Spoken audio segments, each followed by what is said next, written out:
Muy bien, buenos días.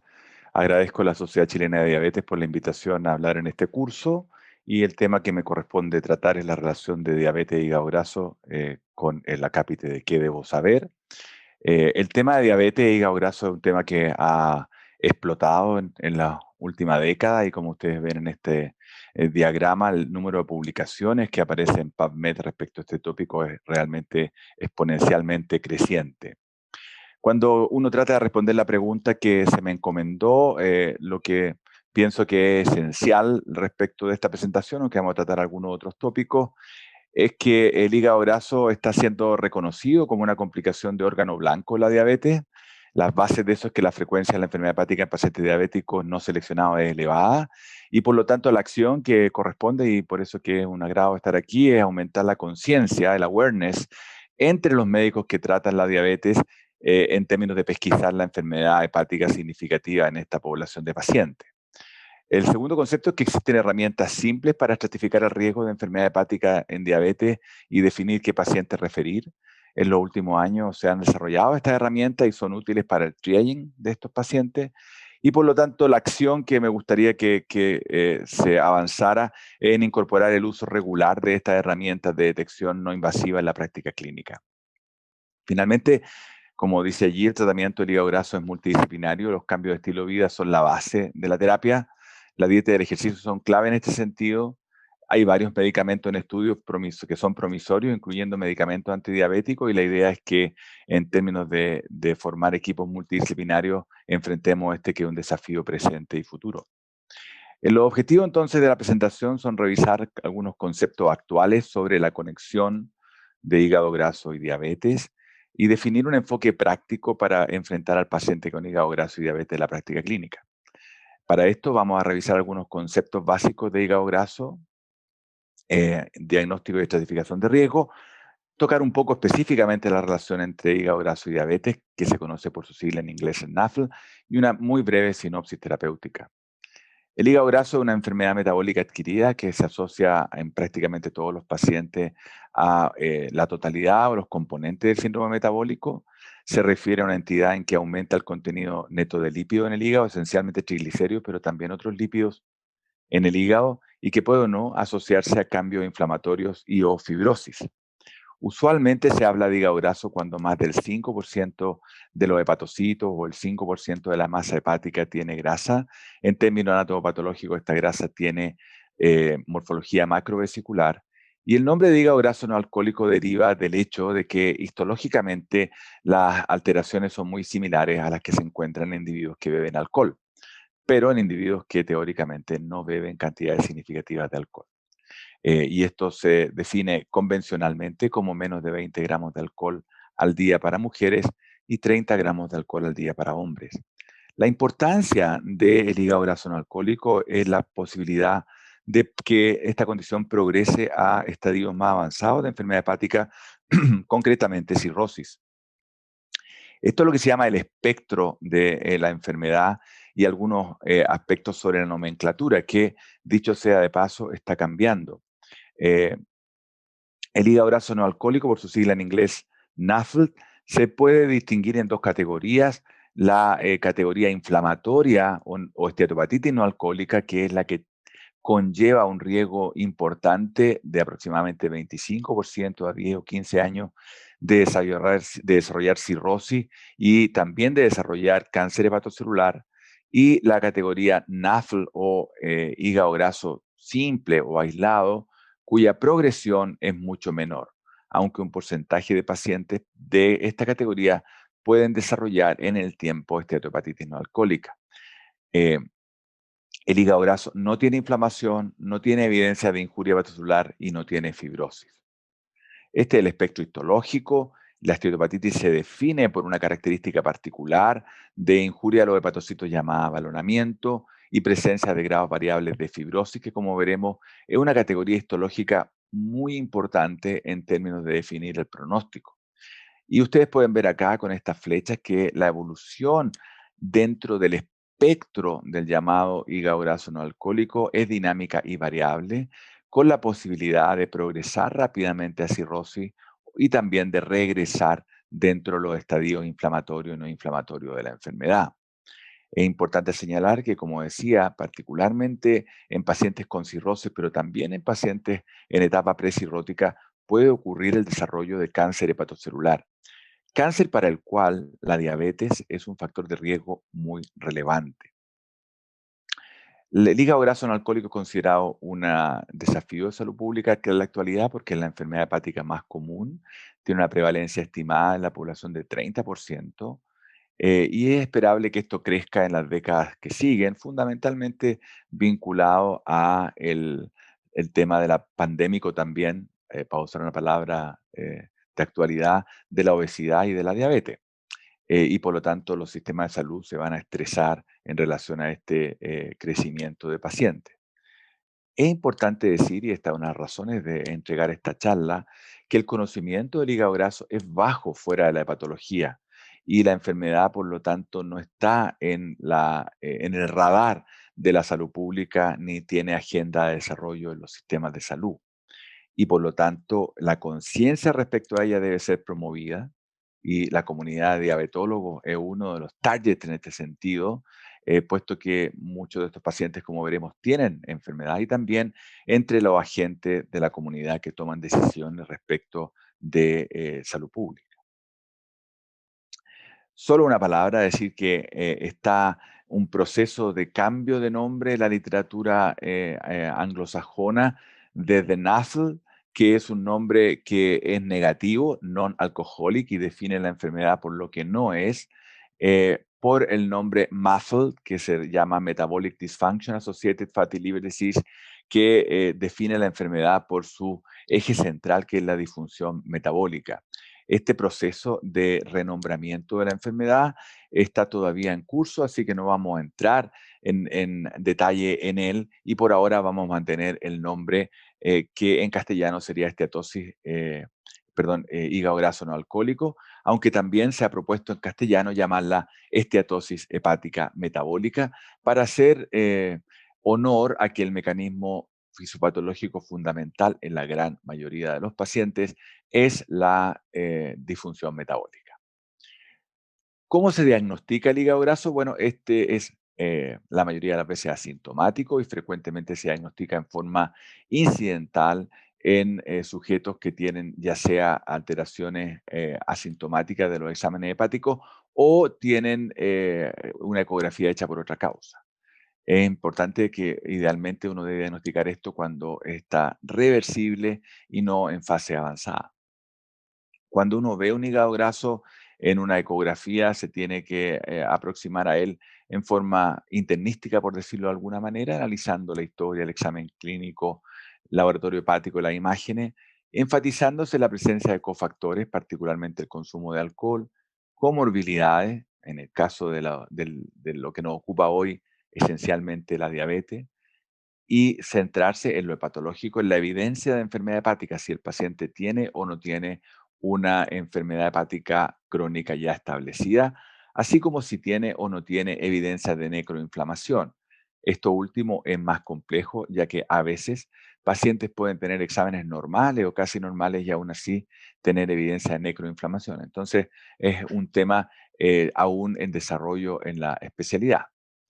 En este proceso de renombramiento de la enfermedad, autores de varias partes del mundo estuvieron en un consenso eh, que acordó ciertos criterios diagnósticos para tratar de definir esta enfermedad con criterios positivos.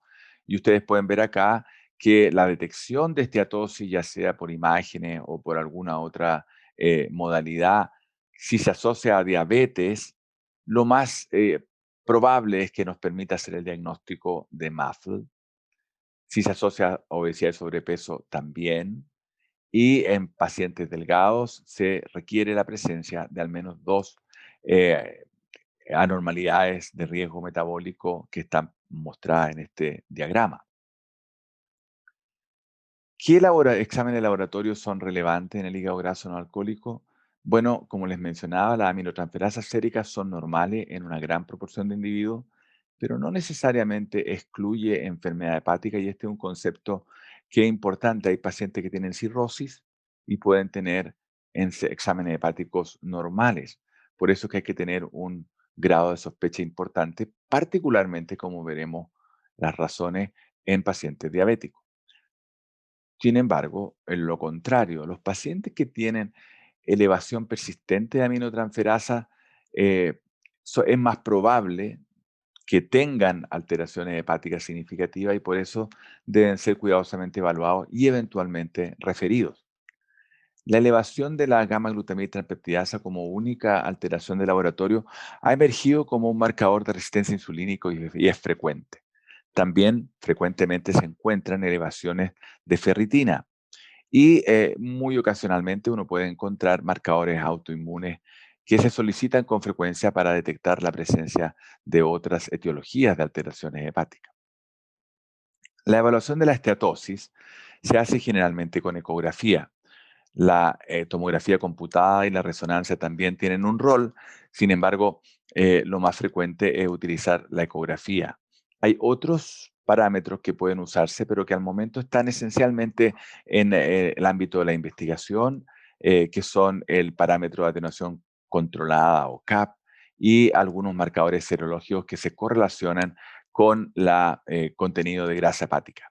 La resonancia magnética a través de la medición de la fracción de grasa es probablemente la técnica más sensible, pero por su costo y su tiempo en realizarse, solo se confina al diagnóstico de investigación, aunque ya varios centros que tienen resonadores nuevos lo informan en su informe habitual.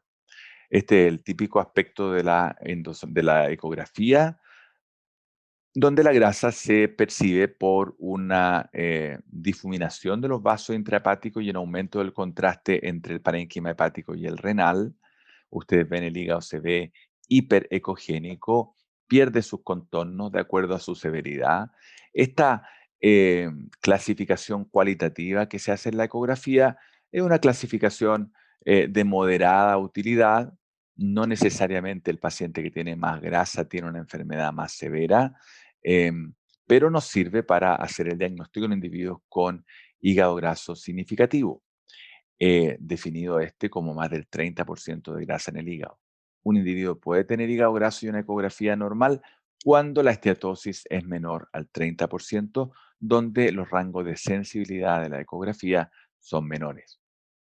El parámetro de atenuación controlada está asociado a un examen que veremos en un momento que se llama elastografía hepática o FibroScan y cuantifica adecuadamente la grasa como muestra este estudio, donde hay otros, se correlaciona bien con la biopsia y con la resonancia y en la medida que este aparato esté más disponible en nuestro país, vamos a tener la oportunidad de usar el CAP como un marcador confiable para evaluar la magnitud de la esteatosis hepática.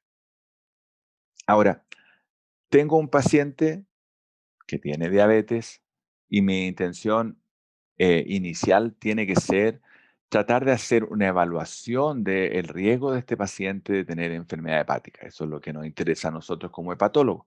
Sin embargo, obviamente hay que hacer también valoración de riesgo cardiovascular, que los diabetólogos hacen muy bien, y manejo, en el caso de este paciente que ya tiene diabetes, de su diabetes. Pero desde el punto de vista de, el hígado graso, el ser diabético es desde ya uno de los factores de riesgo más importantes para que la severidad hepática, la severidad de la enfermedad hepática. Nosotros necesitamos identificar a los sujetos que tienen hígado graso y fibrosis significativa para intentar en ellos, con todos los medios que dispongamos, reducir el riesgo de desarrollar cirrosis. Pero también necesitamos identificar a los pacientes que ya tienen fibrosis avanzada o cirrosis para intentar en ellos prevenir la evolución de las complicaciones de la cirrosis y también, y esto es particularmente relevante en la población de pacientes diabéticos, hacer screening regular de hepatocarcinoma y evitar un escenario que nosotros vemos con frecuencia, que es que un paciente diabético ha estado en control por años y de pronto eh, aparece un tumor hepático y queda en evidencia que el paciente tenía cirrosis y esa cirrosis ya llevaba, por cierto, muchos años y por lo tanto en esos pacientes faltó ¿no es cierto?, la sospecha de que el hígado puede haber estado comprometido en algún momento de su historia natural. Esta historia natural es dinámica y bidireccional, pero es el comienzo de la fibrosis progresiva la que dicta el outcome y por lo tanto es muy importante detectar a los pacientes que tienen fibrosis. Si tienen esteatopatitis o no es relevante, pero su relevancia ha sido puesta en cuestión dada la potencia predictiva que tiene la fibrosis. Por eso, el objetivo fundamental al evaluar a estos pacientes es hacer un triage de ellos entre aquellos que tienen fibrosis y aquellos que no tienen fibrosis. ¿Por qué? Porque la fibrosis hepática es la más importante en la determinación del pronóstico vital, tanto de muerte de causa hepática como de causa no hepática en estos pacientes. Como muestra este diagrama, si uno tiene fibrosis F2, que se considera fibrosis significativa, para arriba el paciente tiene un aumento significativo de sus tasas de mortalidad. Por lo tanto, la etapa en la evaluación del hígado graso son: 1, demostrar la esteatosis; 2, excluir otras causas de enfermedades hepáticas; y 3, evaluar la fibrosis para poder estratificar el riesgo. Esto es lo que hay que tener en mente como el ABC de la esteatosis hepática en todos los pacientes y en particular en los pacientes diabéticos. ¿Qué test no invasivos tenemos para valorar la fibrosis? Que, como decía, es un factor muy relevante. Tenemos varios test serológicos, algunos que son comerciales, que no están en Chile, otros que se pueden calcular en diversas calculadoras y más máquinas, ¿no es cierto?, que está el FibroScan o la elastografía transitoria, algunas técnicas de ultrasonografía, donde está ARFI y la Superwave Elastography, que están empezando a introducirse en los ecógrafos de última generación en Chile, y finalmente la elastografía por resonancia. Aquí ustedes pueden ver que la disponibilidad de estas cosas va disminuyendo en la medida que aumenta su complejidad, también así su costo. En pacientes, en la actualidad, la mayoría de los expertos sugiere el uso del FIB-4, que se calcula en muchas calculadoras disponibles gratuitamente, secuencialmente seguido por la elastografía si se está disponible. Y esa es una de las recomendaciones que, como veremos, se hace en diabetes. Estos scores están disponibles en diversos sitios web, pueden calcularse también en el teléfono inteligente. Y es el FIB-4 el que nosotros recomendamos. Esto está tomado de unas guías de hígado graso de Latinoamérica en las que participamos. Y el FIB-4 es el más recomendado, diría yo, sobre NAFLD Fibrosis Score, particularmente en pacientes diabéticos, y debe calcularse en cada paciente. Y cuando el FIB-4 es incapaz de excluir en fibrosis avanzada, debe usarse como un segundo test la elastografía. Si hay confusión entre estos test, el paciente debe ser referido y se debe considerar hacer una biopsia hepática. ¿Cuándo debe ser referido el paciente? Nosotros sugerimos que los pacientes sean referidos a una evaluación por especialista cuando los scores de fibrosis son indeterminados. El score de fibrosis lo que hace esencialmente es excluir. Por lo tanto, si excluye, lo hace bien. Si no excluye, no es tan claro y es mejor referir al paciente para mayores evaluaciones. Y esto es particularmente importante en pacientes de alto riesgo, como son los pacientes con diabetes tipo 2 o síndrome metabólico o mayores de 50 años. Los pacientes que tienen elevados los scores también deben ser referidos, y el hepatólogo debe referir por su parte a los pacientes que tienen comorbilidades como la diabetes.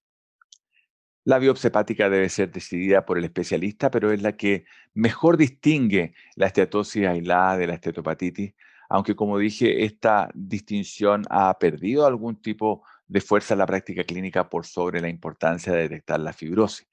Hoy día, la mayoría de las veces practicamos la biopsia hepática para descartar otras enfermedades, lo que se llaman etiologías competitivas. La elastografía transiente, quisiera entrar un poco más en detalle en esta técnica porque se está imponiendo como la técnica de evaluación no invasiva de las enfermedades del hígado. Es una técnica ultrasonográfica en la cual un estímulo de sonido se aplica en la superficie hepática y se ve la velocidad a la cual esta onda migra en el hígado, y eso se correlaciona con la rigidez del hígado, como ustedes pueden ver en este pequeño video.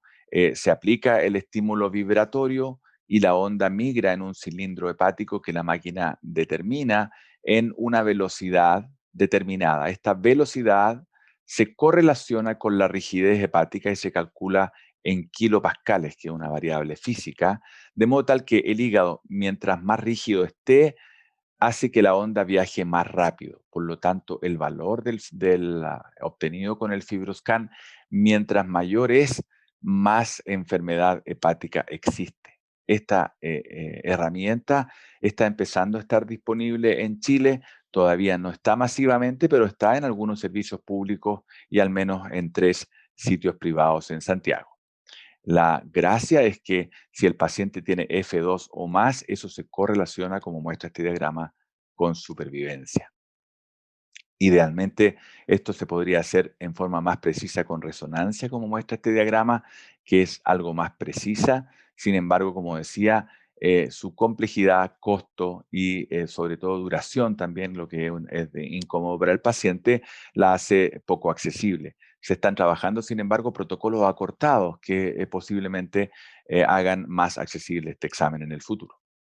Vamos entonces en los últimos 10 minutos a tratar sobre diabetes e hígado graso específicamente y han aparecido varias publicaciones sobre esta relación que ustedes pueden ver en esta diapositiva, incluyendo una reciente que básicamente nos señalan la relación bidireccional de estas dos condiciones, donde el hígado graso es un factor de riesgo para diabetes, pero la diabetes aumenta, y esto es lo que nos importa hoy día, la severidad de la enfermedad, aumentando el riesgo de esteatopatitis, el riesgo de fibrosis y el riesgo de cáncer hepatocelular. Eh, para nosotros es importante como hepatólogos que los diabetólogos vayan incorporando el concepto de que dada la prevalencia de enfermedad hepática en pacientes diabéticos, eh, el hígado graso debe ser considerado una complicación de órgano final de la diabetes y por lo tanto, como dicen de hecho las últimas guías de la diabetes, los pacientes diabéticos deben ser evaluados para la presencia de hígado graso y en particular lo que hemos comentado para la presencia de fibrosis avanzada. Eh, el hígado graso, como les comentaba, incrementa, y hay varios estudios en este sentido, el riesgo de diabetes mellitus, por lo tanto eso es importante para nosotros cuando vemos el hígado graso, pero la diabetes empeora el hígado graso y eso es importante para ustedes que ven pacientes diabéticos que tienen hígado graso, porque el hígado graso y la estetopatitis tienen alta prevalencia en pacientes con diabetes, se asocia con una enfermedad avanzada. La historia familiar de diabetes incrementa el riesgo de enfermedad y la diabetes es un factor de riesgo independiente para cáncer hepatocelular. Hay varios estudios que muestran que hay una alta prevalencia de cirrosis y enfermedad hepática no diagnosticada en pacientes diabéticos tipo 2. Este es un estudio nuestro publicado hace algunos años que muestra frecuencias de esteatosis de 63%, 12,8% de fibrosis y 6% de cirrosis, lo que son números elevados. Hay otro estudio en el mismo sentido, este de población asiática, este que es un metaanálisis de los estudios, y todos muestran cifras importantes. En el estudio de población asiática, las cifras son bastante similares a las que encontramos nosotros, con más o menos 50% de esteatopatitis y de esos pacientes, el 50% con enfermedad fibrótica, que es globalmente más o menos el 16% de 1.800 pacientes diabéticos no seleccionados. Esta es una selección de los estudios. Ustedes ven la prevalencia de esteatosis es elevada, la prevalencia de fibrosis significativa, incluyendo cirrosis, es también elevada y por lo tanto, en nuestro criterio y en el criterio de varios expertos del mundo, se justifica hoy que los pacientes diabéticos sean evaluados para enfermedad hepática significativa.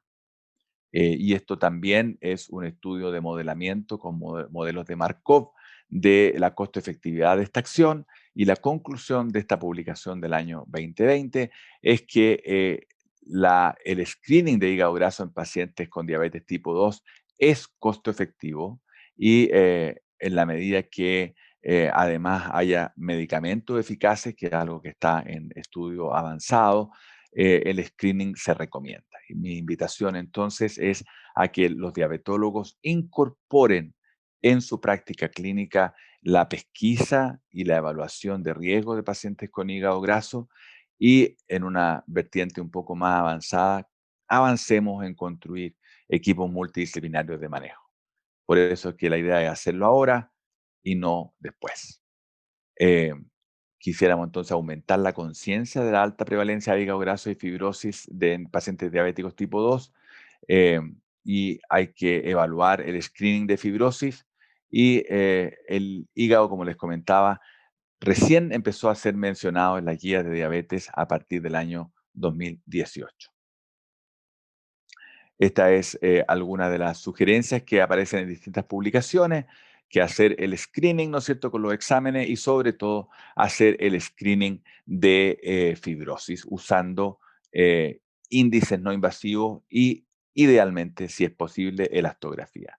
Esta es una publicación nuestra de una revisión realizada hace un par de años, donde el diagrama todavía es válido. La idea es hacer estratificación con test no invasivo, particularmente FIB4, y de acuerdo a eso hacer un triage entre pacientes que tienen riesgo bajo, FIB4 menos de 1.3, que deberían reevaluarse cada 2 años, y los pacientes de riesgo intermedio y alto riesgo, idealmente, deberán ser evaluados por un especialista para, en conjunto con el diabetólogo, discutir las opciones terapéuticas. Y por lo tanto, nosotros quisiéramos que los patrones de práctica cambien en el sentido de aumentar el uso clínico de las herramientas no invasivas y identificar enfermedad hepática, ya sea avanzada o fibrótica en pacientes con diabetes, y recomendar particularmente la evaluación en aquellos individuos que tienen factores metabólicos que empeoran en el tiempo, diabetes mal controlada, etcétera.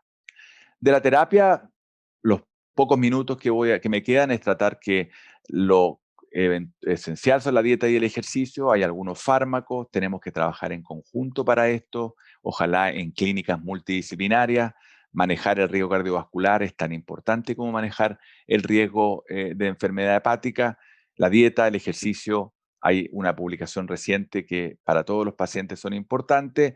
Es importante señalar que hay que perseguir la baja de peso en los pacientes con sobrepeso o obesidad, ya que en la medida que se pierda peso hay resolución de la histología y la meta no es tan irreal, de 5 a 10% de pérdida, mejora la histología en estos pacientes. Desde el punto de vista de la dieta, limitar los carbohidratos procesados, y la dieta mediterránea, que es la que está mostrada acá, es la recomendada para los pacientes porque es la que tiene más evidencia, aunque otras dietas también han mostrado alguna evidencia, no hay datos sólidos al respecto. En la práctica clínica tratamos de procurar que el paciente adhiera a un estilo de alimentación mediterránea, por cierto, que no beba alcohol y ojalá se ejercite. El ejercicio tanto de resistencia como aeróbico es de utilidad, tiene beneficios hepáticos y no hepáticos, por cierto. Se recomiendan 150 a 300 minutos de ejercicio de moderada intensidad o 75 a 150 de intensidad vigorosa. Las guías de la WHO recientemente liberadas muestran algunos diagramas que son útiles para dar a los pacientes una vez que se traduzcan al español. Nosotros los tradujimos y los usamos como material a entregar a los pacientes.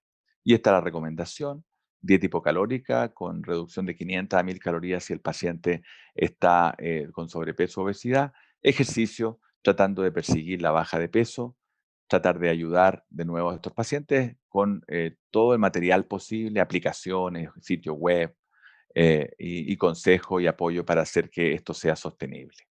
Desde el punto de vista de las drogas, la verdad es que no hay drogas que puedan considerarse efectivas. Hay algunas drogas que pueden usarse off-label, como son vitamina E, pioglitazona, pero estas deben ser idealmente concordadas entre el diabetólogo y el hepatólogo en pacientes con enfermedad aprobada con biopsia y que tengan enfermedad fibrótica. Los estudios muestran eficacia, pero tienen la vitamina E y la pioglitazona algunos problemas de seguridad, accesibilidad, y que hay que discutir. Hay varios estudios andando que vamos a tener noticias en los próximos años y vamos a poder decir esta droga es efectiva para esta condición. Cuando todo falla, la cirugía bariátrica puede ser una opción particularmente en pacientes obesos y diabéticos. En conclusión, la baja de peso tiene un impacto importante y reduce la fibrosis, que es el factor pronóstico más importante. La restricción calórica y el ejercicio son la clave para la terapia. Tenemos que evitar el sedentarismo también y organizar teams multidisciplinarios para aumentar la eficacia. La cirugía bariátrica nos puede servir para el tratamiento. Eh, Finalmente, ya que no hay drogas, es importante identificar a los pacientes con enfermedad diabética y elastografía cuando se pueda, si no, uso secuencial de FIB4 y elastografía y referir al especialista. Hay unas guías que ustedes pueden consultar, que son las guías latinoamericanas y que detallan el tratamiento en particular. Muchas gracias.